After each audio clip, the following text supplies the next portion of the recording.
നല്ല പച്ച അയില കിട്ടുമ്പം മുളക് പൊടി, മഞ്ഞൾപ്പൊടി, ഇഞ്ചി വെളുത്തുള്ളി പേസ്റ്റ്, കുരുമുളക് പൊടി, ഒരൽപ്പം വെളിച്ചെണ്ണ, ഒരൽപ്പം വിനാഗിരി, ഇതെല്ലാം കൂടെ ഉപ്പും ചേർത്ത് നന്നായിട്ട് മിക്സ് ചെയ്ത് ഒരൽപ്പം വെള്ളം ചേർത്ത് ഇതുപോലെ അയിലയെ അങ്ങോട്ട് നന്നായിട്ട് തേച്ച് പിടിപ്പിക്കണം.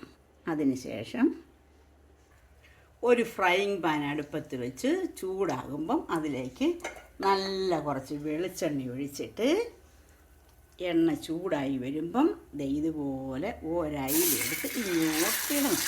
എന്നിട്ട് ഒന്ന് അനക്കി കൊടുക്കണം. അതിനുശേഷം തീ ഒന്ന് കുറച്ച് വയ്ക്കണം. ഒരു വശം ഫ്രൈ ആയി വന്നിട്ടുണ്ട്. അപ്പം നമുക്കിതൊന്ന് മറിച്ചിടാം.